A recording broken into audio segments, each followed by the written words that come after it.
میری کئی سالوں کی نمازیں اور روزے قضا ہیں تو ان کو ادا کرنے کا کیا طریقہ ہے؟ کئی سالوں کی نمازیں اور روزے ادا کر لیں، یہ طریقہ ہے، یہی طریقہ ہے، اس کے علاوہ اور کوئی طریقہ؟ جتنے سالوں کی نمازیں ہیں اتنے سالوں کی نمازیں پڑھیں۔ نماز پڑھنے کا طریقہ یہ ہوگا کہ جب آپ فجر پڑھ رہے ہیں تو آپ یہ نیت کریں گے کہ میرے ذمے فجر کی جتنی نمازیں قضا ہیں ان میں جو نماز سب سے پہلے نمبر پہ آتی ہے میں وہ پڑھ رہا ہوں یا پڑھ رہی ہوں، ٹھیک ہے نا؟ تو وہ آپ یہ نیت کریں۔ ظہر جب پڑھیں تو آپ کہیں میرے ذمے ظہر کی جتنی نمازیں قضا ہیں ان میں جو سب سے پہلی نماز ہے میں وہ پڑھ رہا ہوں۔ جب بھی نیت ہوگی تو یہی ہوگی۔ جب آپ دوبارہ فجر پڑھیں گے پھر آپ یہی نیت کریں گے میرے ذمے فجر کی جتنی نمازیں ہیں ان میں سب سے پہلی نماز، کیونکہ وہ جو آپ نے پڑھ لی ہے نا وہ تو ذمے میں رہی نہیں ہے، نہیں یاری نا، وہ تو ذمے میں رہی نہیں ہے، تو وہ خود بخود دوسری نماز پہلے نمبر پہ آ جائے گی ان نمازوں میں جو آپ کے ذمے میں ہیں، سمجھ رہے ہو؟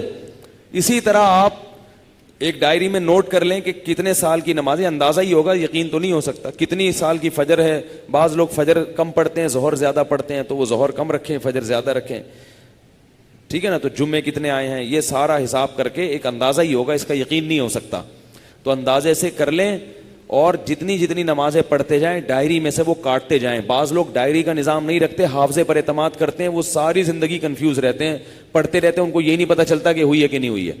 اس لیے حافظے پر اعتماد نہ کریں، ڈائری میں باقاعدہ نوٹ کریں اور جتنی نمازیں ہوتی جا رہی ہیں ان کو کاٹتے چلے جائیں، تو انشاءاللہ یہ نمازیں آپ کی امام مہدی کے آنے سے پہلے پہلے، جس اسپیڈ سے آپ پڑھ رہے ہیں اس میں تو یہی ہے کہ امام مہدی کے آنے سے پہلے پہلے یہ نمازیں آپ کی امید ہے کمپلیٹ ہو جائیں۔ تو بھائی 24 گھنٹے میں کم از کم ایک دن کی نماز لازمی پڑھو، ایک دن کی بھی نہیں پڑھ رہے تو پھر گناہ ہونے کا خطرہ ہے بہت سخت، اور ایک دن کی اگر پڑھ رہے ہو تو اگر موت آ گئی تو وصیت کر کے جاؤ، تو اللہ کی رحمت سے امید ہے اللہ تعالیٰ معاف کر دیں، کیونکہ انسان اس سے زیادہ کا مکلف نہیں ہے نا۔ اب ایک دن میں 5 نمازیں فرض بھی پڑھنی ہے پھر قضا بھی پڑھنی ہے تو اور بھی تو کام کرنے ہیں نا۔ بعض لوگ تو ایسے ہوتے ہیں اولو العزم ہوتے ہیں کہ وہ ایک دن میں 5 دن کی نمازیں قضا پڑھ لیتے ہیں۔ ہمارے حضرت کے ایک مرید تھے، وہ تقریباً 50 سال کی عمر میں دین پر آئے، گورنمنٹ میں کسی ادارے میں آفیسر تھے۔ 50 سال کی عمر میں جب آئے ہیں تو ایسا انقلاب آیا ان میں کہ انہوں نے 50 سال کی عمر میں عالم بھی بنے، وہ حافظ بھی بنے، اور میرا خیال ہے کتنے 40-50 سال کی قضائے عمری انہوں نے ایک سال میں نمٹا لی۔ ہم جب بھی جاتے تھے ہر وقت نماز پڑھ رہے ہوتے تھے یا تلاوت کر رہے ہوتے تھے اور مدرسے میں پڑھ بھی رہے ہوتے تھے، ایسا ٹائم کو مینیج کیا انہوں نے۔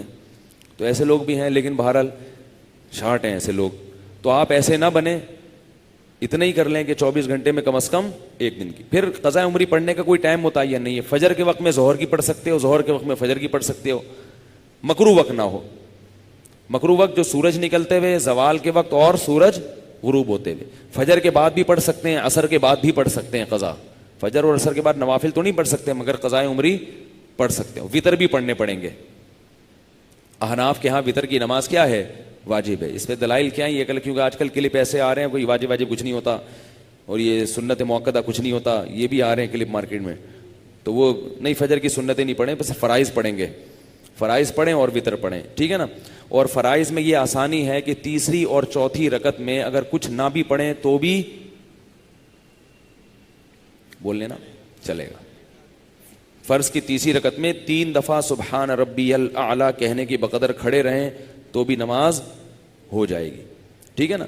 تو فجر یعنی فرض کی تیسری اور چوتھی، وطر میں تیسری رکعت میں پڑھنا پڑے گا، فرض کی تیسری چوتھی رکعت میں چاہیں آپ مختصر قرات کر لیں، تیسرا کلمہ پڑھ لیں تو یہ بھی ٹھیک ہے، بہتر ہے سورہ فاتحہ پڑھیں تو زیادہ بہتر ہے، تو یہ بھی، اور اس سے نماز آپ کی مختصر ہو جائے گی۔